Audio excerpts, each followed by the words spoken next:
Bismillahirrahmanirrahim. Jadi iyyaka na'budu wa iyyaka nasta'in ihdinas siratal mustaqim siratal ladzina an'amta 'alaihim ghairil maghdubi 'alaihim waladdallin. Amin. Bismillahirrahmanirrahim. Qala al-mu'allif rahimallahu wa nafa'ana bihi wa bi ulumihi fid dharain. Amin. Faslun furudul wudu'i sifatun. Faslun ayada faslun. Hadza utawi iki faslun iku fasl suwiji. Furudul wudu'i utawi pira-pira fardune wudu. Terus iki kemarin setelah membahas mengenai istinja, sebelum nanti masuk ke bab sholat itu kita membahas mengenai wudu terlebih dahulu. Terus kalau dilihat dari sejarahnya wudu itu diwajibkan bersamaan dengan diwajibkannya sholat. Ya, ketika malam Isra, Nabi mendapatkan wahyu, mendapatkan oleh-oleh dari peristiwa Isra Mi'raj itu berupa kewajiban sholat 5 waktu. Ketika sholat itu hukumnya wajib, saat itu pula wudu juga hukumnya wajib. Hanya ketika ada, kalau di Qawaidul Fikih itu enten kaidah malayati wujud ila bi bahwa wajib. Jadi ketika ada perkara yang hukumnya wajib tidak bisa sempurna kecuali sesuatu, maka sesuatu itu hukumnya wajib. Sholat hukumnya wajib. Orang kalau sholat tanpa wudu maka sholatnya tidak sah. Sehingga wudu itu menjadi syarat di mana sholat itu menjadi sah. Karena sholat itu hukumnya wajib, dan kalau nggak wudu sholatnya nggak sah, maka wudu juga ikut hukumnya wajib. Sitatun iku ono. Al-awalu kali kang pertama an-niyatu iku niat. Terus niat niku nek cara bahasa maknane al-qasdu, nejo. Ada orang punya kerentek ingin melakukan sesuatu, nek atine duwe kerentek pengen nglakoni sesuatu itu jenenge niat. Nah kalau secara syarak sing jenenge niat niku qasdu syai'i muqtarinan bi fi'lihi. Menyengaja melakukan sesuatu yang berbarengan dengan pekerjaannya, itu namanya niat. Jadi misal ketika kalian ingin mengerjakan sesuatu, kalian dalam hati punya qasdu, punya kerentek ingin mengerjakan sesuatu tadi. Nah, kerentek yang ada di dalam hati kalian, ketika kerentek itu berbarengan dengan pekerjaan yang sedang kalian lakukan, maka kerentek yang ada di dalam hati kalian itu namanya niat. Nek ana wong duwe kerentek ning ati, tapi kok ora berbarengan karo fi'il, maka nanti namanya azm. Contohnya misal duhur, adzan duhur, terus karena kalian misal sedang sibuk mengerjakan sesuatu sehingga tidak memungkinkan sholat di awal waktu, kemudian dalam hati kalian punya kerentek, wah aku tak sholat kusik, tak sholat jam 1. Lah kerentek ngelakoni sholat upo jam 1 kan orang berbarengan dengan fi'lu. Itu jenenge azam. Azam itu keinginan yang kuat, ingin mengerjakan sesuatu, tetapi keinginan tadi tidak berbarengan dengan pekerjaan. Nek berbarengan jenenge niat. Contohnya sampai sholat, pas takbiratul ihram sampai niat. Nah, usolli karo takbiratul ihram. Nah, sampai ning ati kerentek arep nglakoni sholat isya. Nah, pas takbiratul ihram itu jenenge niat. Tapi nek sampean aku tak sholate kusik lah setengah jam. Lah itu jenenge azam. Azam itu keinginan yang kuat ingin mengerjakan sesuatu tapi tidak berbarengan dengan pekerjaan tadi. Paham ya? Aku tak Misal coro sampean iki kan kudu mangan. Aku tak engko ae lah mangane jam 09.00. Nah, iku jenenge apa? Azam.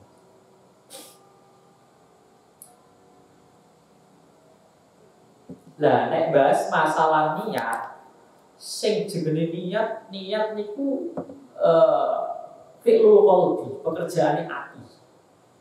Makanya nanti ketika kalian sedang niat, misal niat wudhu, kok misal pas basuh wajah kalian tidak melafalkan niat, kalian hanya keretek aku niat wudhu atau aku niat ngilangaken hadas cilik ning jero ati tanpa disuarakan, itu sudah cukup karena itu sudah dikatakan niat. Nah nanti kalau ada talafut bin niat, melafalkan niat, itu nanti kalian mendapatkan kesunahan tersendiri. Jadi ketika kalian wudhu basuh wajah, kalian melafalkan niat kalian sah, terus kalian tambah dapat pahala kesunahan karena melafalkan niat. Nah kenapa talafut itu hukumnya sunnah? Karena lisan ketika melafalkan niat itu secara tidak langsung membantu hati. Hati jadi kebantu nek sampai itu sedang niat. Misal niat wudhu, nawaitu wudhu alirofil hadasil asburi. Sampai lafalkan hati sampai itu terentep. Waktu melafalkan niat ini tuh ya dalam rangka saya ingin mengerjakan wudhu.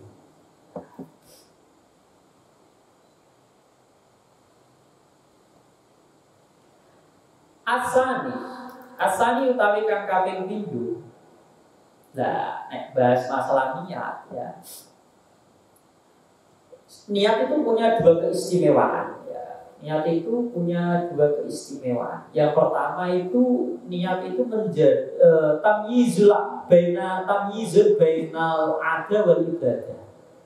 Niat itu mazia atau keistimewaan yang pertama itu untuk membedakan antara adat, kebiasaan dan ibadah. Contohnya, sampai tiap dino adus orang, adus biasa adus apa tadi? Adusnya sampean, karo adus junub, itu podo. Sama, karena kalian mengalirkan air diratakan sampai ke seluruh tubuh. Yang membedakan apa? Yang membedakan niat. Saya siji adus karena kebiasaannya biasa adus. Siji ora, siji dadi ibadah gara-gara diniati. Sama kayak nanti ketika kalian dalam mengerjakan pekerjaan yang hukumnya mubah itu karena niat itu bisa jadi ibadah. Contohnya turu, ya. Turu kan kebiasaan kan, sampai tidur kan menjadi sebuah kebiasaan. Tapi ketika diniati, aku tak niat lah. Oh, aku sesuk besok tangi gasi iso jamaah subuh. Oh, sampai selama tidur catat kalau malaikat ibadah. Turune 7 jam yo dicatat selama 7 jam mengerjakan ibadah. Padahal nomor tuh. Wah, dari sisi niat dapat pahala. Dari sisi yang lain ketika kalian itu sibuk mengerjakan pekerjaan yang pekerjaan yang mubah tadi, ya gara-gara niat jadi ibadah, karena tidur tadi juga kalian otomatis tarkul ma'asi, sampai tinggalin maksiat. Wis turunin niat dihitung ibadah, otomatis gara-gara turu orang maksiat, orang lakoni maksiat. Contoh makan kebiasaan, tapi gara-gara niat makannya dihitung ibadah. Wah, aku tak mangan lah, aku benek ngaji kuat. Boleh misal ngapalaken juz amma ben kuat. Orang kenelian, kadang itu kenelian, kadang ulama-ulama zaman riyin itu riyadoe kadang itu memang lapar. Wah, lapar ya. Soalnya wong nek lapar itu ora gampang ngantukan. Tapi yo nek kenelian, yo nek cara zaman saiki kenelian yo ora fokus kok ngapalke mulai waduh yo fokus ning meteng iki. Ya makanya sampai kok karena memang makan itu jadi kebutuhan. Ya, jadi kebutuhan. Nek iso hal-hal yang sifatnya mubah ini, hukumnya mubah ini sampai niati beda ibadah. Nah itu keistimewaan dari niat. Niat itu keistimewaan yang pertama itu tamyizul bainal ada wal ibadah. Menjadi pembeda antara kebiasaan dan ibadah. Yang kedua, niat itu untuk mengetahui darajatul ibadah, untuk membedakan derajat dari ibadah yang kita lakukan. Sholat yang kalian kerjakan itu sholat fardu apa sholat sunnah. Puasa yang kalian kerjakan itu puasa yang wajib apa puasa yang sunnah. Itu ya yang membedakan niat. Makanya koyok wingi pas awake dhewe poso Arafah. Sampai nek misal maleme diniati aku tak poso Arafah plus mondoi poso Ramadan sing wingi bolong misal. Itu berarti bisa dua ya, bisa dua gara-gara apa nih?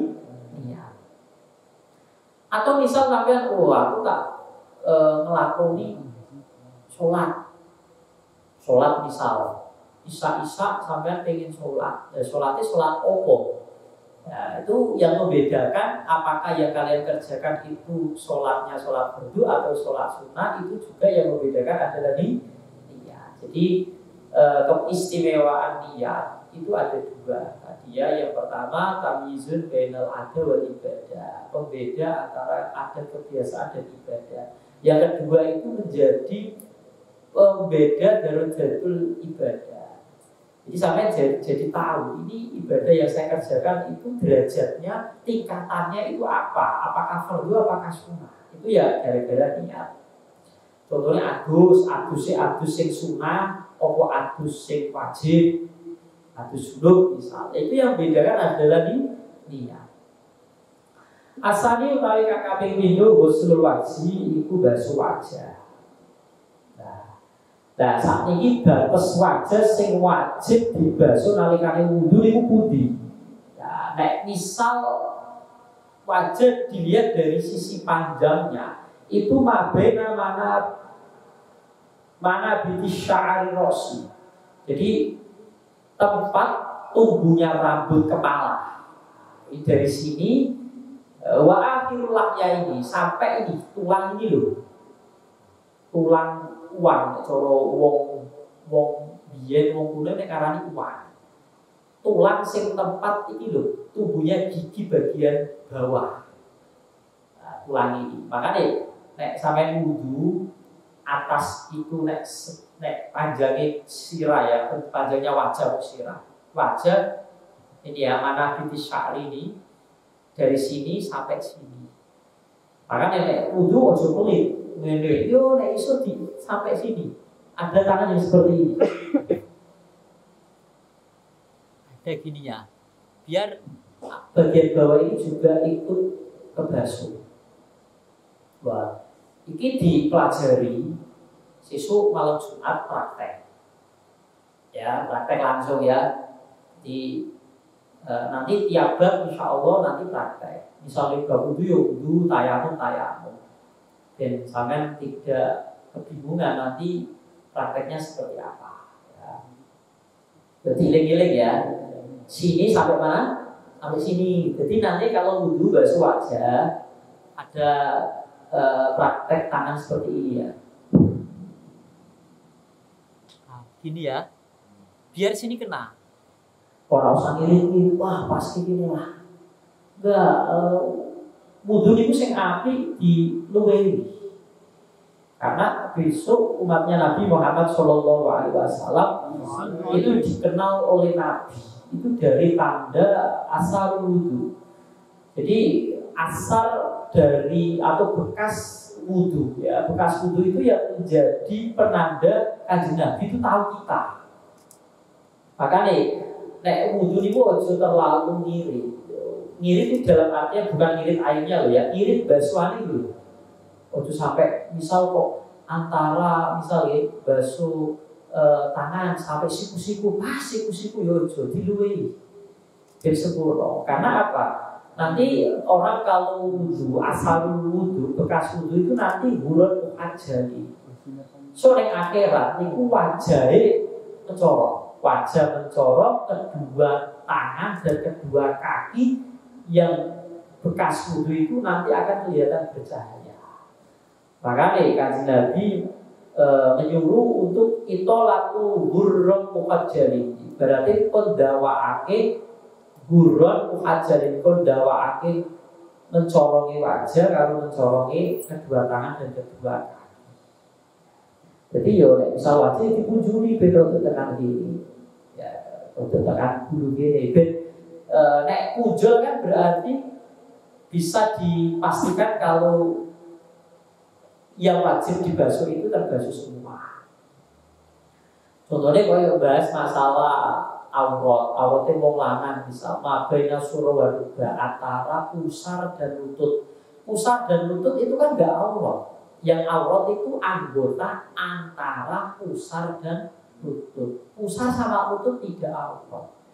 Tapi untuk memastikan antara pusar dan antara lutut itu tertutup, ya dengan cara pusar dan lututnya ditutup. Nek sampai misal ngepres katoke misal, sing dhuwur itu pas ngisore udel, sing ngisor pas dhuwure dengkul. Oh nek sampai gerak jajan, ketarik ta ora? Nek ketarik kebuka ta ora? Aurat itu buka ta ora? Itu buka. Jadi untuk memastikan benar-benar aurat itu tertutup ya pusar dan lutut ditutupi. Nah, kalau lebarnya wajah itu ini loh, apa namanya ini? Mabenal uduna ini. Nek cara Malang itu yo antara ini ya. Ini loh, apa ini sebenarnya lanteng-lanteng yang kuping ini loh, sini sampai sini. Ya, itu praktek dulu ya. Ngeten nggih. Ora masalah misal, kene durung, bukan ini enggak apa-apa. Karena air bisa mustakmal itu karena dua hal. Satu, air itu sedikit. Dua, ketika air itu sudah terpisah dari anggota yang dibasuh. Jadi misal kok airnya masih di wajah, masih mengalir di wajah, belum netes keluar dari area wajah, air itu belum mustakmal. Paham ya? Jadi ingat-ingat betul bahwa bagian yang wajib dibasuh dari wajah itu antara ini sampai sini, ini sampai sini. Nah, itu wajib dibasuh. Lah, saat ini nek misal ono wong kumisen, ono wong jenggotan. Lah, nek misal enten tiyang kok misal kemriki enten godheki utawa enten kumisi, itu wajib dibasuh. Jadi sampai kulitnya itu kena, ya kulitnya kena. Tapi nek misal wong kuwi duwe jenggot, ya jenggotnya ketel itu masih tebal, itu tidak harus benar-benar nyela-nyelani kayak benar-benar bahwa air itu sampai ke kulit. Nah, tapi nek tipis, itu wajib dipastikan air itu sampai ke kulit. Nah, makanya yang membedakan itu antara jenggot tebal sama tipis. Nah, ukurannya apa? Kalau tebal itu orang kalau ngobrol adep-adepan orang ketok kulitnya, berarti tebal. Tapi nek ngobrol disawak jenggotnya isih kelihatan kulitnya, itu berarti tipis. Makanya nek jenggotnya kok tipis yo, kalian harus memastikan bahwa air itu sampai ke dalam kulitnya ini.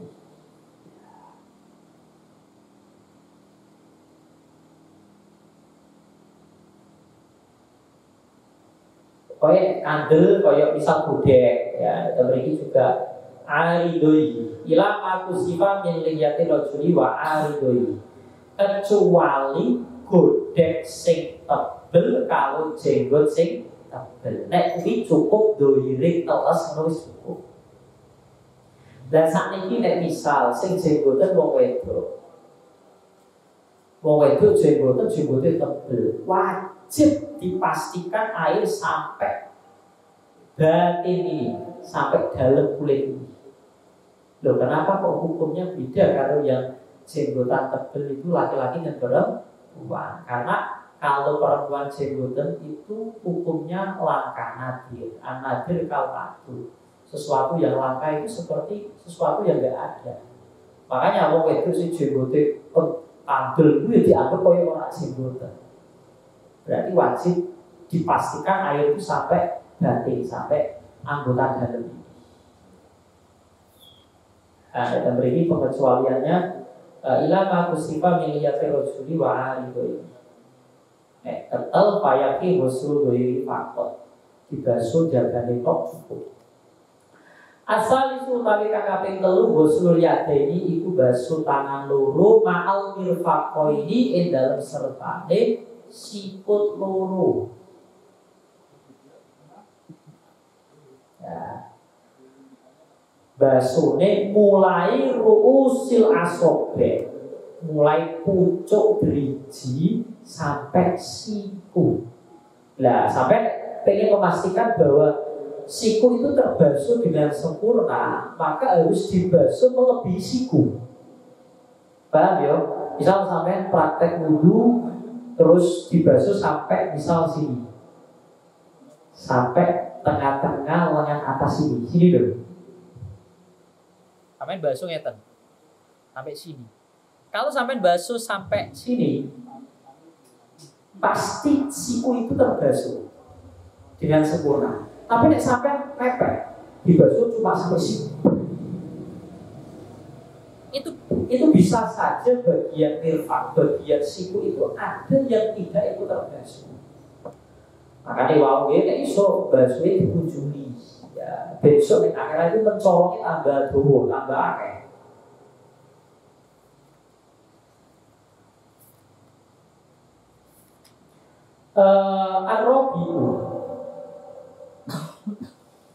Ar-Rabi'u utawi kang kaping 4 masku syai'in iku ngusap suwiji-wiji minar roksi saking sirah.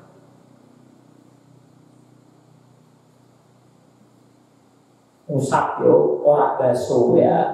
Nek ngusap niku tangan sampean ditelesi terus diusap lagi.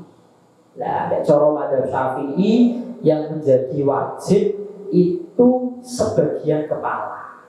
Enggak semuanya. Kalau semua kepala itu diusap itu punya sunnah. Jadi misal sampean ya, sampean misal wudhu.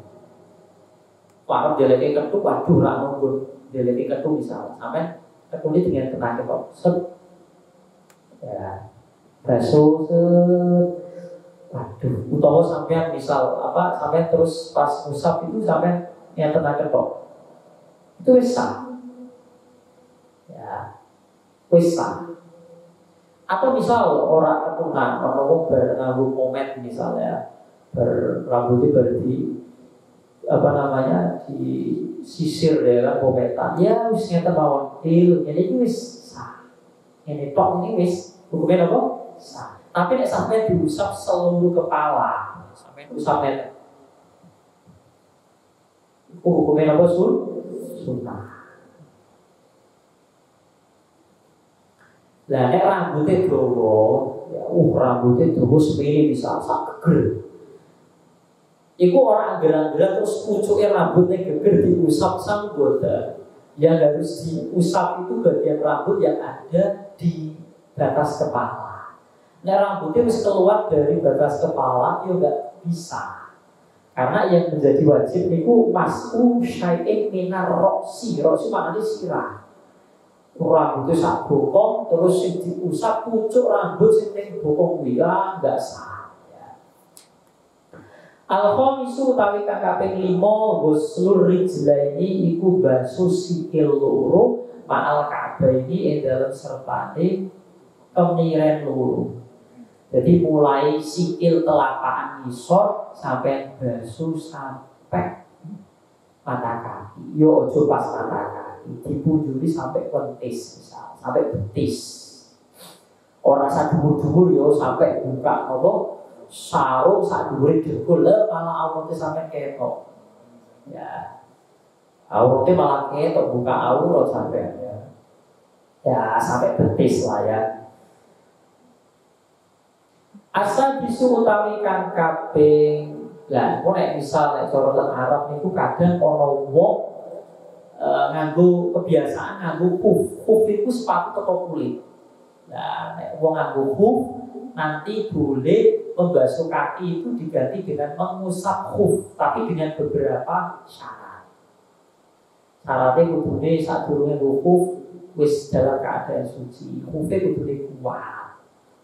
Ya, kudune kuat. Ora terus bedel terus napa niku suwek utawa misal hufnya niku tembus air misal. Terus nanti hufnya juga harus sampai mata kaki. Di cara saat ini sepatu sneaker ngoten lho dulu. Asal bisu utawi kang kaping 6 atar tibu itu tertib. Maknanya nopo? Fardu wudu yang dari awal tadi. Niat basuh wajah, basuh tangan luru, usap kepala, basuh kaki itu harus dikerjakan secara berurutan. Nek wudu wajib ono tertib. Tapi nek adus wajib ora. Karena wong adus wajib niku sak awak niku kau duwe wajib kaya anggota siji. Jadi nek adus junub sing dibasuh sikil tok ora masalah. Tapi sunahe yo kudu sunahe anggota bagian tangan sing lan kiwa. Ya, itu kesunahan. Tapi nek wudu wajib tertib. Ojo diwolak-walik. Tangan sing lagi rai. Yo tangannya ora keitung, sing keitung wajar. Oke. Nah, kembali enten beberapa kesunahan wudu nggih. Di antaranya nopo siwakan. Saderenge wudu sikatan. Siwakan, cara biyen yo nganggo kayu siwak. Terus ghuslul kafaini ilal kuaini. Basuh telapak tangan sampai pergelangan ini.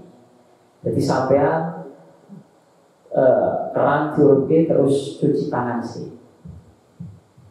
Cuci tangan itu caranya kayak tasbihnya tadi itu.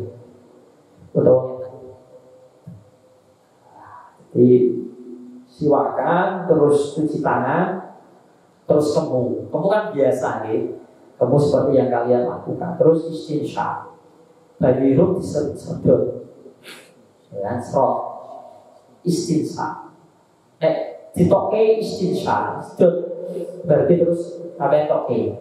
Nah, misal tak sedot sampai tak lek, misal yo monggo wae. Arep kemu terus dilek ya oleh, disedot mlebu ira di sampai nang jero ning kuwi ya monggo nggih. Cuma ada kesunahan tidak sampai disedot hidungnya sampai ke dalam, tapi dikeluarkan. Namanya istinsya. Terus ana kesunahan meneh ping 3. Yo, kamu ping 3 basuh wajah ping 3 dan seterusnya. Terus kesunahan lagi masku jami'ir roksi, sirai diusap sekabehane. Yo nek iso diusap sekabehane. Terus ana kesunahan meneh usap kedua telinga dan kedua niki lubang telinga ini. Itu usap. Jadi nek malah kuping itu malah kesunahan sih orang tahu sampai tinggal nih. Ya kan, sampai sadar atau enggak, kuping itu kesunahan ya tidak pernah kalian tinggalkan ya. Sejak kecil didoktrin kayak kuping itu termasuk fardunya wudu. Wah, wis wudu dulu, wis lho, kupingnya kok isih garing. Aslinya juga masalah ya, karena telinga membasuh telinga bukan termasuk fardunya wudu, tapi guyonane biyen kan wah kuping isih garing, burung wudu iki. Terus nyela-nyelani tangannya disela-selani. Caranya dengan ini tasbih. Ya. Kaki juga ada kesunahan nyela-nyelani kaki. Yo, nek kaki cara nyela-nyelani ini ya tadi di tangan sikil tangan kalau sikil kiwa, nganggo driji tangan kiwa teko ngisor. Nyela-nyelani ini. Sunahnya ngeten. Ya, sing bener caranya ngeten. Tapi kan kadang repot. Karena apa? Kadang orang wudhu itu tidak dengan posisi duduk. Rata-rata kan di sini tidak disediakan tempat duduk untuk wudhu. Makanya kadang ono wong sing yo nyela-nyelani ngeten. Wah, cepet yo orang masalah. Itu tetap tahlil ya, tetap nyela-nyelani. Cuma caranya yang afdol itu kayak tadi, pakai kelingking tangan kiri, caranya tadi dari kelingking kaki kanan sampai kelingking kaki kiri. Terus ada kesunahan lagi muwala. Muwala itu muli-muli. Maknanya nopo? Ketika kalian membasuh wajah, mau membasuh tangan itu wajahnya belum kering. Praktek misal tidak muala kayak gini. Misal ya, sampai wudhu, basuh wajah nih gini. Bareng ngono sampai dulu basuh kaki. Basuh kaki ini misal nih pucang. Sampai moro nih pucang tekan moro segari wajahnya. Terus basuh tangan. Yusah. Hadas yang ada di wajah hilang. Ya. Yang penting sampai tepok ini tekan pucang itu orang tentu loh ya. Kalau tidak melakukan hal-hal yang batalkan wudhu. Tekan pucang basuh tangan. Terus melakukan turun pak motornya, tekan kono, tekan kota misal. Lagi ngusap sebagian apa? Kepala. Tangannya segari. Yo tangannya sah, sebenarnya orang batal. Terus motorannya sampai sigaru. Lagi basuh apa? Kaki. Segari kaki. Ini wudhunya tetap sah, tapi tidak dapat kesunahan apa? Muala. Sampai praktek monggo yo, praktek wae wudhu ning ini wajar sih, terus tangan iso langsung ning otak lagi tangan. Yo monggo wae ya. Tapi sangkunya. Terus tayamun, kesunahan tayamun orang tayamum loh ya, tayamun disiake anggota tangan. Nek wajah ya ora loh ya, wajah pipi kanan saya lagi pipi kamu enggak, itu kan satu anggota yang mudah dibasuh sekali. Tangan contohnya, tangan sih lagi tangan iya. Kaki kanan dulu baru kaki kiri. Wajah separuh sih, baru terus separuh nek ora ya. Terus ini ada itolatul hurroti, gawaake basuh wajah. Ben mencorongnya tambah dulu, tambah akeh. Wa tajil, itolatul tajil itu gawaake anggota basuhan tangan, basuhan kaki. Tarkul isti'anah ninggal kesunahan lagi ninggal tuh jalur bantuan. Wah, sampean gaya wudu lain jalur wudu dhewe iso jalur bantuan. Aku tolonglah diwudoni misal. Atau turun di apa namanya di pancurke terus banyu diwuduni bisa. Kalau masih bisa sendiri ya sunahnya dilakukan sendiri ya, jangan meminta bantuan kecuali kalau memang tidak memungkinkan.